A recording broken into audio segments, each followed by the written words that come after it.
Hello friends, welcome to my vlog. और मेहंदी देखकर आप समझ ही गए होंगे, तो आज है हरतालिका तीज और हरतालिका का त्यौहार। तो आज मैं यहाँ जल्दी उठ गई हूँ। मॉर्निंग के 5:30 को उठ गई थी, क्योंकि अब मुझे बड़ी बेटी को स्कूल भेजना है, उसका टिफ़िन पैक करना है। यहाँ वो सो रहा है और यहाँ मेरे पति और मेरा छोटा बेटा सो रहा है। तो मैंने सोचा पहले मैं थोड़ी बहुत पूजा कंप्लीट कर लेती हूँ, उसके बाद फिर उसका टिफ़िन बना दूँगी और फिर अपनी हरतालिका की पूजा मैं स्टार्ट कर दूँगी। तो तब तक मेरा छोटा बेटा भी उठ जाएगा और उसके बाद उससे पहले ही मेरी दोनों पूजा कंप्लीट हो जाएंगी, वो डेली वाली पूजा और हरतालिका की पूजा। तो यहाँ मैं कलश वाला पानी जो है पेड़ों में डाल रही हूँ।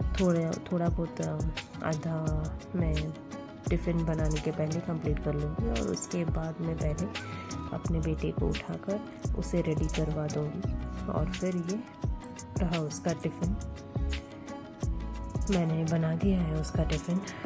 तो आज मैंने बनाया उसके लिए पनीर की सब्ज़ी और रोटी, और ये है ब्रेड न्यूट्रेला लगाया है और थोड़ा बहुत ड्राई चेरी, और ये है उसका मिल्क। वो रोज़ सुबह दूध पीकर ही जाता है और लंच और ब्रेकफास्ट अपने साथ लेकर जाता है।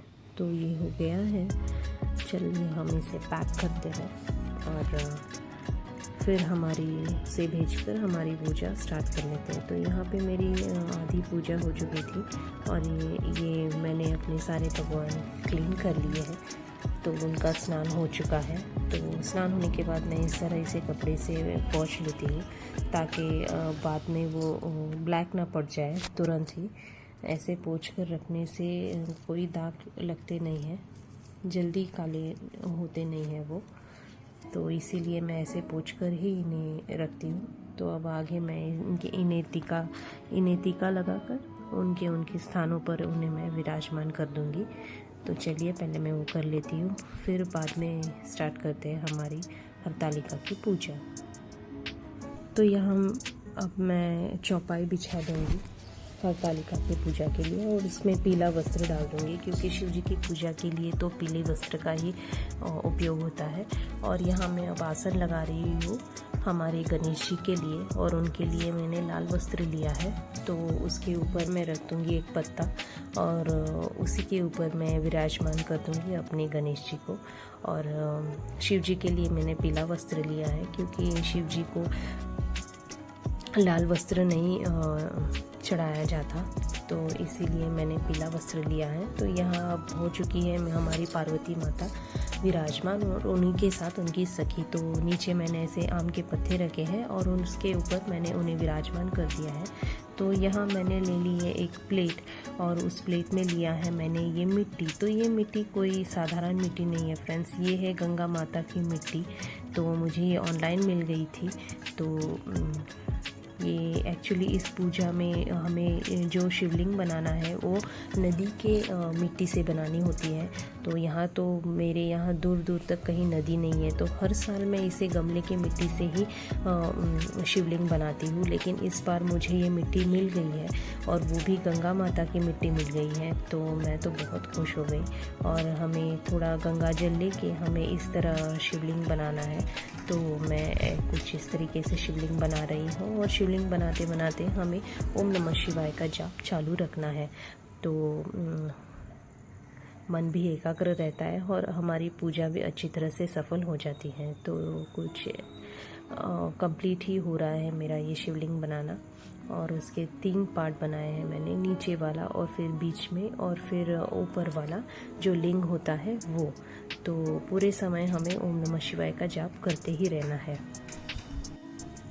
और अब यहाँ बन चुके हैं मेरे शिव जी। तो हम अब शिव जी को उनके स्थान पर विराजमान करते हैं, और उसके ऊपर रख देते हैं हमारी ये लिंग। और हम आप तो जानते ही हैं कि ये पूजा पार्वती माता ने शिव जी को पाने के लिए की थी, सौभाग्य पाने के लिए की थी, मनचाहा वर पाने के लिए की थी। तो इसीलिए हमें ये व्रत करना चाहिए, ताकि हमें भी अपना मनचाहा वर मिले, और जो भी शादीशुदा है उन्हें अपने पति के सौभाग्य के लिए ये व्रत करना चाहिए। तो देखिए यहाँ पे ये लिंग मेरा पूरी तरीके से बन चुका है। और यहाँ पे मैंने लिया है कपूर का अष्टगंधा जो मुझे मार्केट में मिल गया था। तो ये मैं इसे एक पेड़ की टहनी से कुछ इस तरह लगाकर इसे मैं लिंग को लगा दूँगी, कुछ इस तरह से मैं टिका कर दूँगी तो वो पूरी तरीके से शिवलिंग में अच्छी तरह से लग जाए। और ये सभी करते करते हमें अपना जाप चालू ही रखना है। और देखिए उसके बाद हमें चढ़ाना है पार्वती माता को वस्त्र, और पार्वती माता के साथ साथ हमें उनकी सखी को भी वस्त्र चढ़ाने हैं। तो एक तरह से हमें शिव जी के साथ साथ पार्वती माता की भी सेवा करनी है कि जिस तरह ही माता, जिस तरह आपने भी शिव जी को प्रसन्न करके अपना सौभाग्य प्राप्त किया, हमें भी शक्ति दे के हम भी अपने इस व्रत को पूरे करके अपना सौभाग्य प्राप्त कर सकें। तो यहाँ वस्त्र चढ़ा दिया है और अब यहाँ मैं माता को टीका कर रही हूँ। तो माता को टीका करके हमें खुद को टीका कर लेना चाहिए, क्योंकि अगर घर में कोई, पहले तो सासू माँ होती थी या फिर माँ होती थी तो हम एक दूसरे को टीका कर लेते थे, लेकिन अब ऐसा नहीं है। तो हमें खुद को ही टीका कर लेना चाहिए माता को करने के बाद। और यहाँ मैं पंचामृत रेडी किया था, उसी से मैं शिवलिंग का अभिषेक कर रही हूँ। अभिषेक यानी हमें 1-2 बूंद बस चढ़ा देने हैं, क्योंकि ये मिट्टी का बना हुआ है, अगर आप ज़्यादा चढ़ाएंगे तो ये फैल जाएगा, इसीलिए बस हमें 1-2 बूंद ही चढ़ाने हैं। और उसके बाद हमें यहाँ चढ़ाना है सफ़ेद वस्त्र इसलिए क्योंकि ये शिव जी हैं जिन्हें सारा कुछ सफ़ेद अच्छा लगता है। तो लाल वस्त्र माता के लिए और सफ़ेद वस्त्र शिव जी के लिए। और यहाँ मैंने चढ़ाए हैं बेलपत्र, और शिव जी की पूजा हो और बेलपत्र ना हो तो ये पूजा अधूरी रह जाएगी, इसीलिए ये बेलपत्र। बेलपत्र चढ़ाते चढ़ाते भी हमें ओम नमः शिवाय का जाप करना है। तो यहाँ मैं जितने मेरे पास है उतने बेलपत्र में चढ़ा दे रही हूँ। और फिर यहाँ जो घर के शिव जी है उन्हें भी मैं बेलपत्र चढ़ा दूँगी। तो कुछ इस तरह से हो रही है मेरी पूजा। और अब यहाँ पे हमें पार्वती माता और उनकी सखी को फूल चढ़ाने हैं, गजरे चढ़ाने हैं। तो सुहागन की जो चीज़ें होती हैं वो हमें पार्वती माता को अर्पण करनी है। तो देखिए उसके बाद यहाँ मैंने लिए हैं कुछ फलों और फूलों के पत्ते। इस पूजा में इसका भी बहुत उपयोग होता है।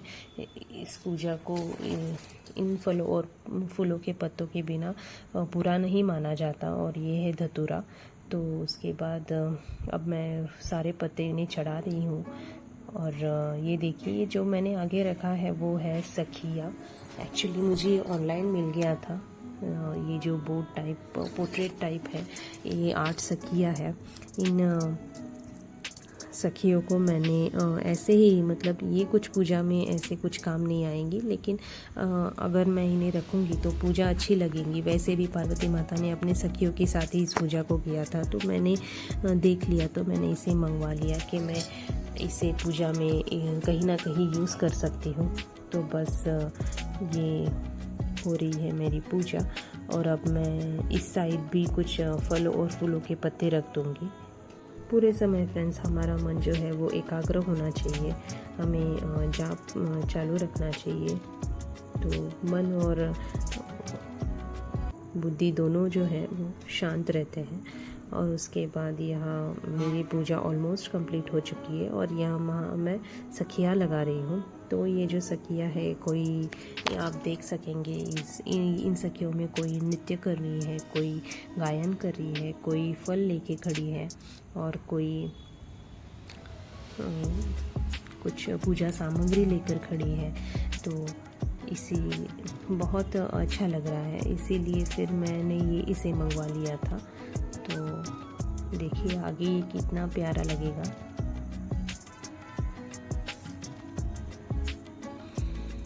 और यहाँ पे मैंने रख दिया है एक पत्ता, क्योंकि मुझे पार्वती माता को श्रृंगार का सामान चढ़ाना था।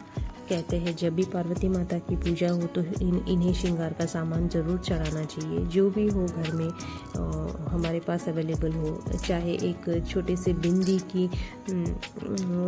का पैकेट हो, चाहे मेहंदी कोन हो, चाहे नेल पेंट हो, चाहे आपके पास हो अलता या फिर सिंदूर की डिबिया, आपके पास जो भी घर में अवेलेबल हो, चाहे 2, 5, 7, 11, आपको जितना हो सके आप उतना पार्वती माता को चढ़ा सकते हैं। और कुछ सामान आप यूज़ करें और फिर बाकी का सामान अगर आपके घर में कोई काम करता हो तो उन्हें दे दें, या फिर किसी और को आप दे सकते हैं उसे यूज़ करने के लिए, या फिर आप खुद भी यूज़ कर सकते हैं। तो इस तरह मैंने देखिए यहाँ सखी को लगा दिया है। सखियों को कितना प्यारा लग रहा है। वैसे तो मेरे मन में ऐसा कुछ था ही नहीं, लेकिन मैंने ऑनलाइन इन्हें देख लिया और सोचा कि ये काफ़ी अट्रैक्टिव लगेंगे पूजा में, तो इसीलिए मैंने मंगवाया। हर साल ऐसा कुछ होता नहीं है। तो बस यहाँ मैं सखियों को विराजमान कर रही थी और उसके बाद फिर कंप्लीट हो गई मेरी पूजा।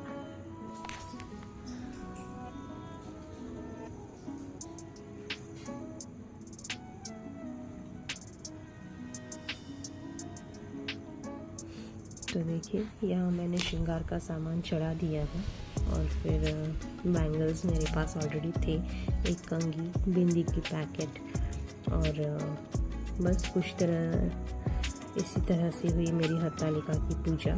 तो आप आगे देखिए कितना अच्छा लग रहा है। मैं आगे एक क्लिप डाल दूँगी पूजा की।